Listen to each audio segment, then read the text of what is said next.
Au-dessus du village souletain de Saint-Engrâce, le massif de la Pierre Saint-Martin est un recoin de montagnes basques, à l'aspect et au relief tourmenté, un pays de calcaire et de pins tordus.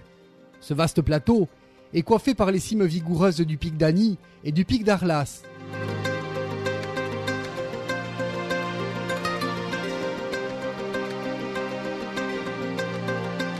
Ce secteur possède sans doute la niveaupluviométrie la plus abondante de la chaîne pyrénéenne.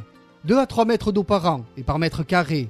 Mais l'eau disparaît très vite de la surface, s'enfonce dans les entrailles rocheuses et entreprend un patient et formidable travail de sape. Plus bas vers le nord, des gorges étroites vomissent des milliers de mètres cubes d'eau vive, trop longtemps restées prisonnières. C'est à partir de 1892 que Édouard Alfred Martel, le père de la spéléologie moderne, tenta de percer les secrets de ces karstes. Il entreprit la remontée des gorges de Haute-Soule, avec un matériel rudimentaire, un exploit pour l'époque. Les karstes, ce sont donc des rivières qui, au lieu de pénétrer sous terre pour faire une rivière souterraine, c'est une rivière qui a circulé en surface et qui a rongé le calcaire en faisant au fur et à mesure une crevasse, un canyon profond. Alors donc la différence avec les cavités, c'est que là c'est à ciel ouvert, tandis que les rivières souterraines, c'est bien sûr sous terre. Et ça fait partie intégrante du karst, le karst étant le massif calcaire, une grande étendue de massif calcaire. Et c'est un des plus grands d'Europe qui a sur le massif de la Pierre Saint-Martin et qui ont creusé donc les canyons d'Ola Dubi, Olsarte et Ujare, qui sont des jolis canyons profonds, puisqu'il y a des profondeurs qui peuvent aller jusqu'à 150-200 mètres sur la Haute-Soule. Max Cosin s'est rentré en contact avec Norbert Casteret, qui connaissait Édouard Alfred Martel. Et ils se sont réunis, Édouard Alfred Martel, Max Cosin et Norbert Casteret, et c'est à ce moment-là que Martel a transmis tous les documents qu'il avait, de toutes les recherches qu'il avait fait sur les massifs de Soule et de Haute-Soule. Il les a transmis à Casteret et à Cosin.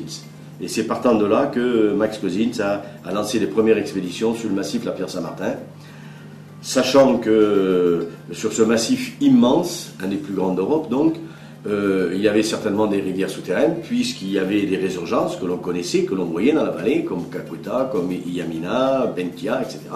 Ce qui voulait dire qu'il y avait certainement des rivières souterraines très importantes et qu'il y avait là un motif de recherche spéléologique, scientifique à mener.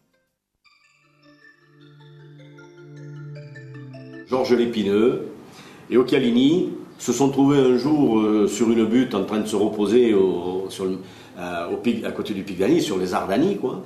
Et ils ont vu sortir un chouka d'une crevasse, d'un gouffre, disons. Et Lépineux a dit les permiers. Et les autres lui ont dit non, l'épineux. Ils ont été regarder ce que c'était. Et c'était le gouffre de la Pierre Saint-Martin, le gouffre l'épineux, au lieu d'appeler gouffre de l'épervier, qui en fait c'était le chouka qui était sorti. Hein. Ils ont dit non, tu voulais dire l'épineux. Et alors ils ont appelé ça le gouffre l'épineux. Alors le gouffre l'épineux, c'est un gouffre de 333 mètres quasiment vertical, qui tombe sur la salle l'épineux, une salle immense, une succession de salles immenses sur plus de 2,5 km, qui débouche à la salle de la Verna.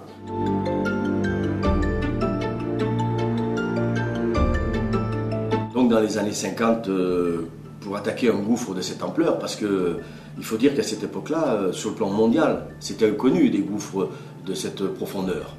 Et la technique de descente, eh bien, personne n'y avait pensé. Donc Cosin, physicien, ingénieur, polytechnicien, lorsqu'il a monté son expédition, il a créé un treuil, et d'ailleurs en collaboration avec les cycles Peugeot, et ce treuil a permis aux premières équipes de descendre dans ce gouffre.